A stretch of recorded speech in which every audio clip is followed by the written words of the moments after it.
Atos dos Apóstolos, capítulo de número 12. Eu lerei alguns versículos com os irmãos. Antes quero agradecer a Deus, louvar ao Senhor pela oportunidade de fazer menção da palavra que é fiel e verdadeira. Que Deus abençoe nossos pastores pela confiabilidade. Que o nome do Senhor seja sempre engrandecido nesse altar. Atos capítulo 12, lerei alguns versículos e está escrito: E por aquele mesmo tempo, o rei Herodes estendeu as mãos sobre alguns da igreja para os maltratar. E matou à espada Tiago, irmão de João. E vendo que isso agradara aos judeus, continuou mandando prender também a Pedro. E eram os dias dos pães sem fermento. E havendo prendido, o encerrou na prisão, entregando-o a 4 quaternos de soldados, para que o guardassem, querendo apresentá-lo ao povo depois da Páscoa.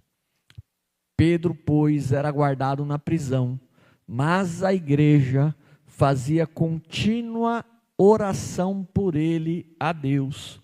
E quando Herodes estava para o fazer comparecer, nessa mesma noite estava Pedro dormindo entre 2 soldados, ligado com 2 cadeias. E os guardas diante da porta guardavam a prisão. E eis que sobreveio um anjo do Senhor e resplandeceu uma luz na prisão. Então, tocando a Pedro na ilharga, o despertou, dizendo: Levanta-te depressa. E caíram-lhe das mãos as cadeias. Amém, meus irmãos? Nessa noite, de forma objetiva, eu queria falar sobre a eficácia da oração.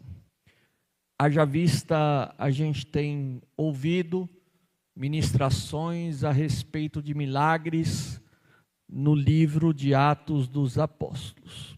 Ouvimos aqui ministrações edificantes, e eu acredito que hoje não será diferente, pois a palavra do nosso Deus, ela não volta vazia, antes faz o que apraz ao Senhor e prospera no propósito pela qual ela foi enviada. Meus irmãos, nós vemos aqui em Atos capítulo 12, a última menção evidente nesse livro a respeito de Pedro. E quando nós falamos sobre Pedro, nós já falamos sobre alguém que experimentou e vivenciou milagres da parte do Senhor. Chamado por Cristo, ainda quando Simão era um pescador. Mateus registra no capítulo 4, versículo 18 e 19, ao estar Jesus andando no mar da Galileia, viu Pedro, Simão, viu André, o qual lançavam rede aos mar, pescando.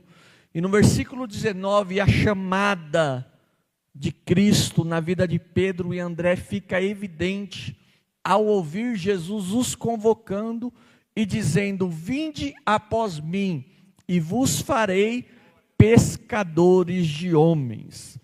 Pedro, com seu temperamento colérico, nós vemos o seu processo de conversão como algo gradativo. Pedro, ele recebe a chamada de Cristo, mas a transformação, a regeneração na vida dele foi algo gradativo. E nós observamos isso no Evangelho de Mateus, capítulo 16. Cristo, ele faz uma interrogativa aos discípulos. E ele diz: Quem dizem os homens ser o Filho do Homem? Eles respondem dizendo: uns dizem que o Senhor é João Batista, outros Elias, ou alguns dos profetas. E Jesus, ele aperta o interrogatório e diz: E vós, quem dizeis que eu sou? Jesus, ele está interrogando homens que andavam com ele, homens que estavam experimentando os milagres deles. Só que ao mesmo tempo que eles andavam com Jesus, ele não tinha uma resposta para falar quem de fato era Cristo. Só que Pedro, meu irmão, ele toma a palavra e diz assim: ó, tu és o Cristo, Filho do Deus vivo. Jesus olha para Pedro e diz: olha, Pedro, não foi carne nem sangue que tu revelou, mas sim o meu Pai que está no céu. Eu imagino nessa hora que Pedro, ele foi envolvido pela presença de Deus para poder trazer a resposta a esse questionamento. Só que nós vemos no mesmo contexto, quando Jesus, ele fala a respeito do seu plano salvífico, a respeito da cruz, Pedro, ele começa a repreender Jesus, o que o mesmo Cristo responde, diz para ele: para trás de mim, Satanás. O mesmo Pedro que dizia que ele era o Cristo, Filho do Deus vivo, era o Pedro que repreendia ao Jesus quando ele falava do propósito da cruz. Esse mesmo Pedro também no capítulo 26, ele faz declarações. Após, no versículo 31, Cristo falar assim, todas essa noite vos escandalizareis em mim, porque está escrito: ferirei o pastor e as ovelhas do rebanho se dispersarão. Mencionando a profecia de Zacarias, capítulo 13, versículo 7.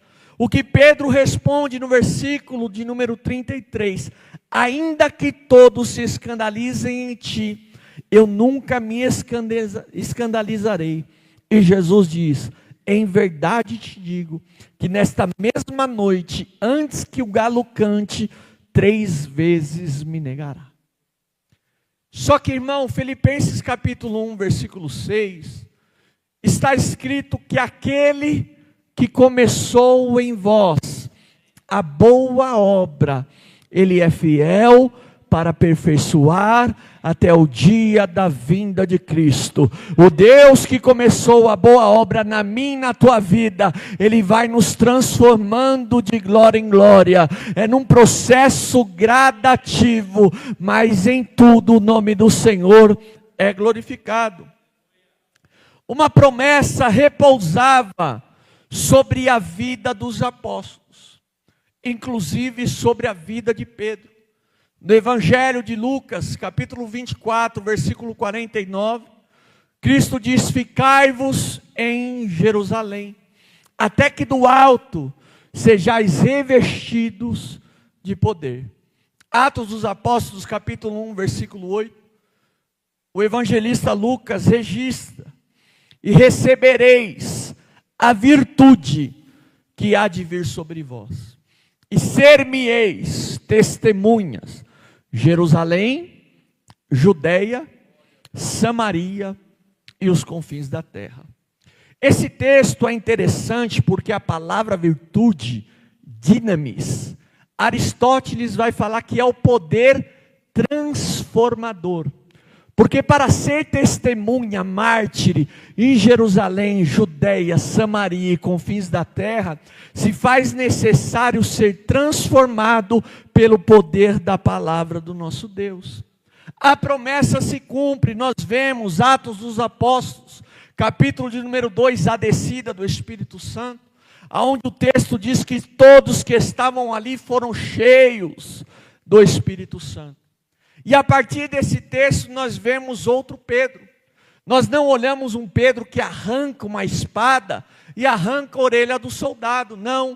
Agora nós vemos um Pedro cheio do Espírito Santo, falando a respeito de Joel, capítulo 2, o derramamento do Espírito Santo. Pedro, na primeira pregação, ele leva ao arrependimento pelo poder do Espírito Santo, 3.000 almas ao arrependimento. Na segunda pregação, 5.000 almas são levadas ao arrependimento. Nós vemos um Pedro que agora na porta do templo, ele olha para um paralítico e diz: eu não tenho ouro, eu não tenho prata, mas o que eu tenho eu te dou. Em nome de Jesus Cristo Nazareno, levanta-te e anda. Então nós vemos um Pedro transformado, e o Evangelho começa a ser propagado de forma eficaz. E agora nós estamos diante do capítulo 12, onde nós vemos que Herodes Agripa, que era neto de Herodes o Grande, que havia mandado matar as crianças de Belém, sobrinho de Herodes Antipas, que havia ordenado a captação de João Batista. Ele agora estende as mãos sobre alguns da igreja. E no versículo de número 2, ele manda matar a espada Tiago, irmão de João. Ainda hoje eu comentava com o pastor Arthur algo interessante, que Eusébio de Cesareia, ele registra em seu livro História Eclesiástica, o que foi dito, o pastor Dorival, por Clemente de Alexandria. Que quando Tiago, ele estava sendo levado pelo seu algoz para morrer ao fio da espada, o evangelho é pregado para o algoz.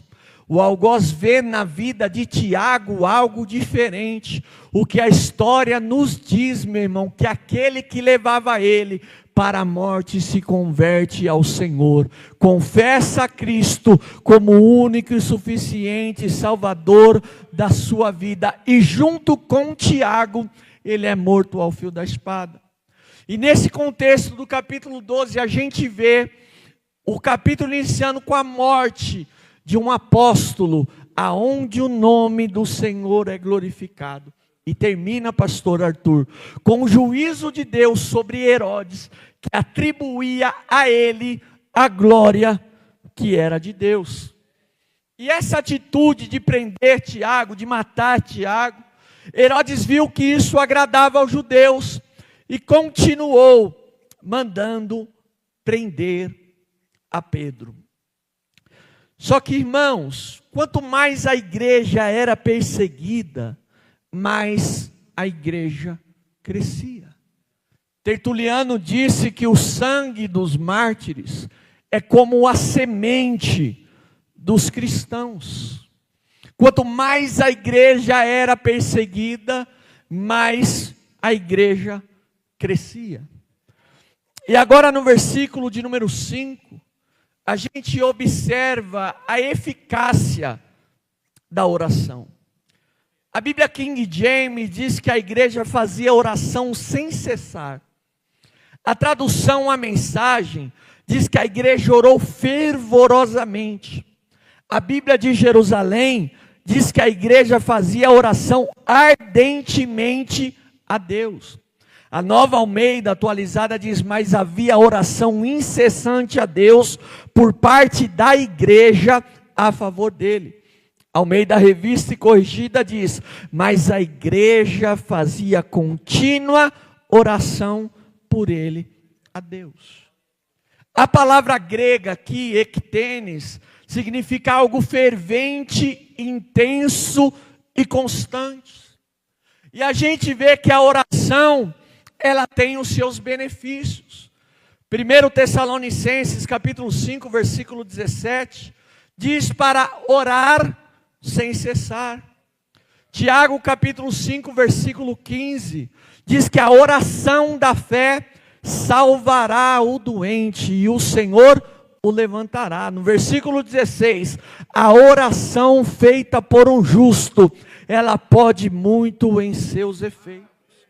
Filipenses capítulo 4, versículo 6, não estejais inquietos por coisa alguma, antes as vossas petições sejam em tudo conhecidas diante de Deus, pela oração e súplica com ações de graças.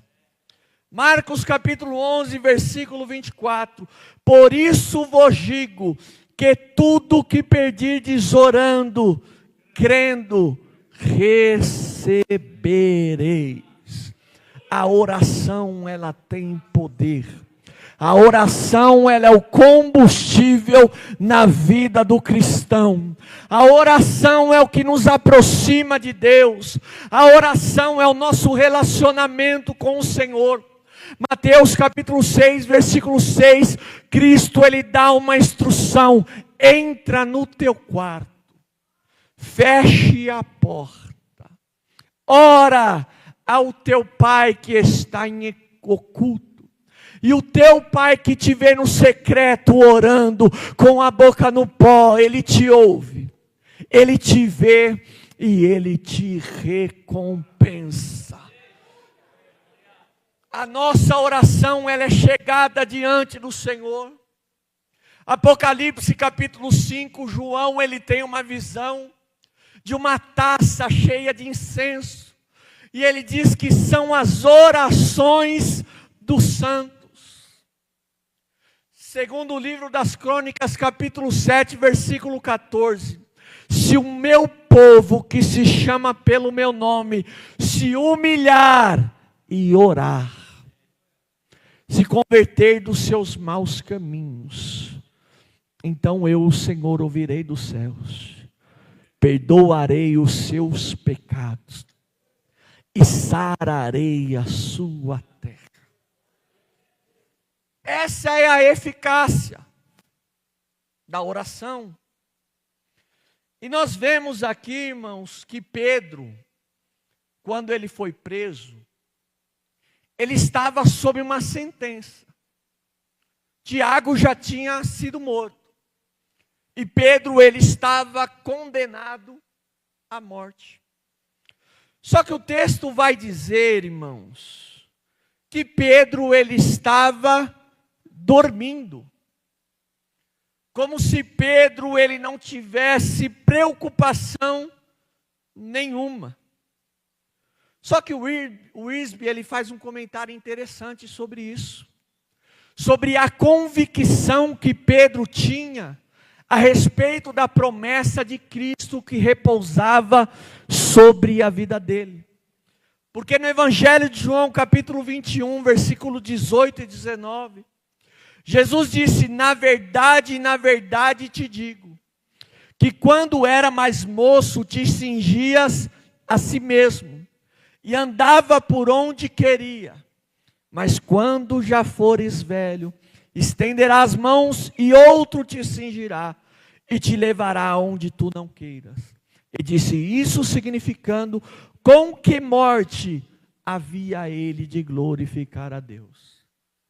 Então quem tem convicção de chamada, quem tem convicção de promessa, descansa no Senhor, meu irmão. Porque sabe que fiel é aquele que prometeu. Sabe que se Deus falou, meu irmão, Ele vai cumprir, porque Deus é poderoso. Números diz que Deus não é homem para que minta, nem filho do homem para que se arrependa. Se Deus te fez uma promessa, meu irmão, descansa, ainda que tenha uma sentença sobre a tua vida, assim como tinha sobre a vida de Pedro uma sentença de morte, mas a última palavra, ela vem do Senhor que criou os céus e que criou a terra, porque o nosso Deus, Ele tem o controle de todas as coisas, meu irmão. Quando Isaías, no capítulo 6, ele vê o Senhor assentado sobre um alto e sublime trono, ele vê que o Senhor ainda está no trono, o Senhor ele tem o governo, o Senhor ele tem o poder, é o Senhor, como diz Daniel capítulo 2, versículo 21 e 22, é Ele que estabelece os reis, é Ele quem os faz cair, Ele é o Deus que conhece o profundo, o oculto e o escondido, Ele conhece o que está em trevas, mas com Ele mora a luz. Pedro, ele estava dormindo, mas havia um povo, irmão, que fazia uma oração contínua, uma oração fervorosa, uma oração eficaz. Eu imagino, meu irmão, a igreja orando: Jesus solta Pedro, Jesus visita Pedro. Irmão, tem uma frase que eu vi hoje que ardeu no meu coração. Thomas Watson, um pregador puritano, ele diz assim, ó: o anjo chamou Pedro na prisão, mas foi a oração que foi buscar o anjo. Louvado seja o nome do Senhor. Nós oramos aqui e Deus visita lá na minha casa, na tua casa. Nós oramos aqui e Deus visita lá no leito de hospital. Porque quando a oração de um justo, que pode muitos em seus efeitos, é chegada diante do Senhor, o Senhor ouve, o Senhor responde e o nome dele é glorificado. A oração chamou o anjo que foi até Pedro. E a Bíblia diz no versículo 7, que sobreveio o anjo do Senhor. Pedro, ele estava dormindo, descansando na promessa. Sabia que Herodes não ia matá-lo. E a Bíblia registra que o anjo, ele toca em Pedro. Ele toca em Pedro para despertar a Pedro. Aí a gente vê que a segurança dele é notória. Porque o homem sentenciado à morte, ele dorme na prisão. O homem que sabia que no outro dia a promessa de Herodes era matá-lo, mas mesmo assim ele descansava, porque ele sabia o Deus o qual ele servia. A oração da igreja é respondida. A Bíblia diz no versículo 7, sobreveio o anjo do Senhor. Resplandece uma luz na prisão, e tocando a Pedro na ilharga o despertou. Eu imagino um anjo falando: Pedro, acorda, chegou a providência para a tua vida, chegou o livramento, chegou o milagre, acorda Pedro, acorda, levanta-te depressa, o anjo diz. E caíram-lhe as mãos da cadeia. Olha, irmão, o poder da oração do cristão. Pedro, ele era guardado por 4 quaternos de soldados, o vigiando. Mas a Bíblia diz que o anjo do Senhor o visita, toca, o desperta, e ele sai da prisão caminhando, passando pelos 4 quaternos de soldado, e nenhum dele os vê, porque quando Deus ele decide operar o milagre do nosso Deus é perfeito. Irmão Alexandre, explica esse milagre. Milagre não se explica, milagre se vive. Milagre não se explica, milagre se vive. Porque a igreja creu que se ela orasse, o Senhor iria visitar a Pedro. A igreja primitiva, ela tinha essa característica. No capítulo 2, versículo 42 de Atos, diz que a igreja perseverava na doutrina dos apóstolos, na comunhão, no partir do pão e nas orações. A igreja primitiva sabia que quando dobrava o joelho e orasse ao Deus do céu, o Deus do céu, ele trazia resposta. A igreja primitiva tinha uma convicção que às vezes nós abandonamos. A gente às vezes pensa que a oração não tem mais o poder eficaz. Mas uma oração de um coração sincero, dirigida a Deus, meu irmão, ela produz resultado eficaz. E Deus ele opera, Deus ele trabalha, Deus ele traz livramento, Deus ele traz cura, Deus ele traz salvação por intermédio da oração daquele que em Jesus crê. É acreditar, irmão, que Jesus ele não mudou. Eu vejo o centurião de Cafarnaum chegando diante de Jesus falando: ó, tem um servo meu, está enfermo lá. Só que eu tenho homens que estão sujeitos à minha autoridade.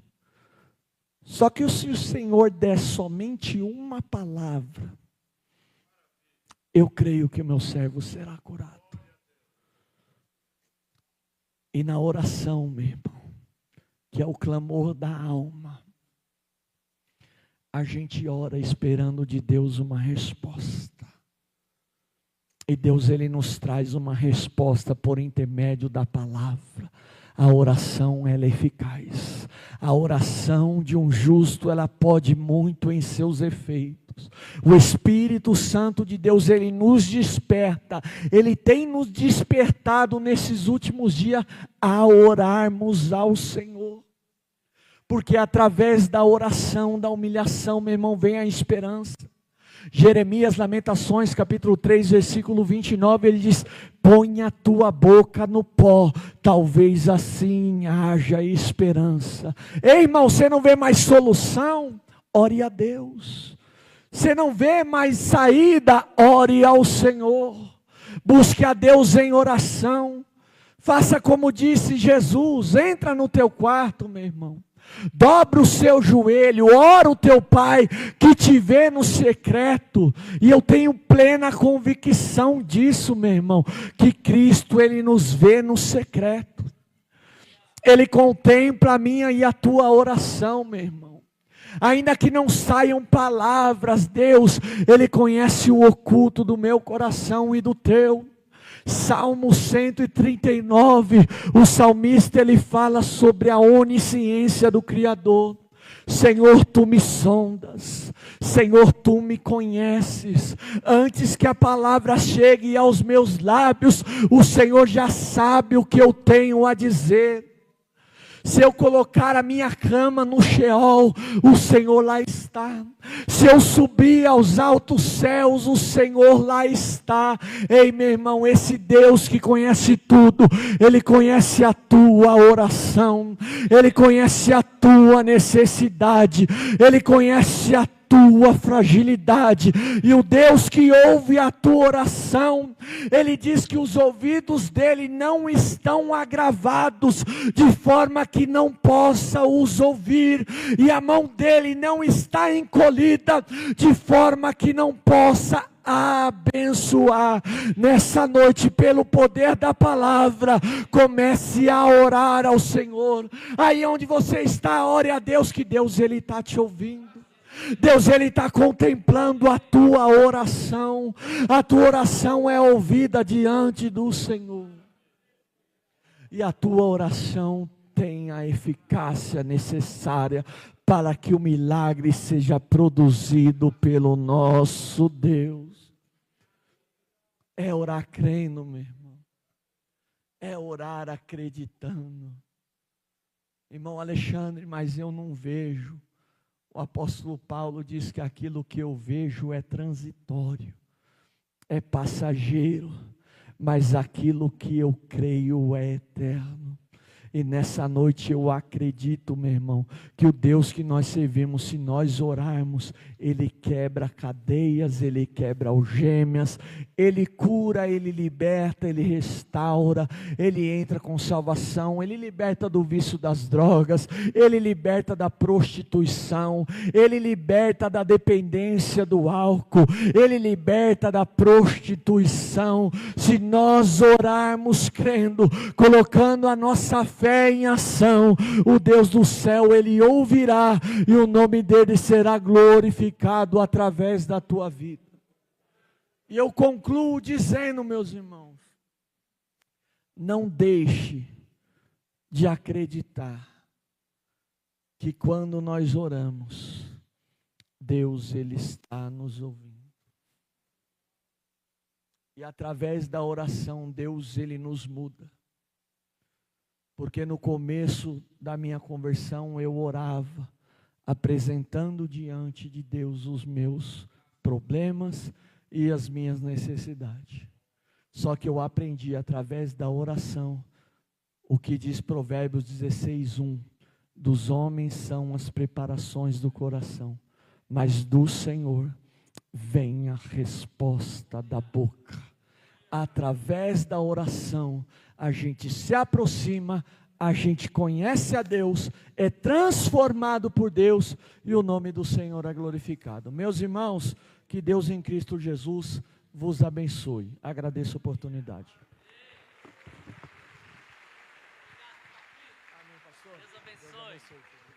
Graças a Deus, meus irmãos, por esta palavra que traz aos nossos corações a ênfase da bênção que é o privilégio sagrado de nos aproximarmos diante do Senhor através da oração. A oração, ela é uma conversa multifacetada, é um modo de comunicação com Deus, e eu e você precisamos aprender a orar como Jesus orava. Quando os apóstolos que andavam assim, lado a lado com Jesus, viram o modo que Jesus orava, eles não pediram: Senhor, nos ensina a pregar, Senhor, nos ensina a ensinar. Não, eles pediram: Senhor, nos ensine a orar. Porque quem ora tem acesso ao coração de Deus, tem comunhão com Deus, e as suas petições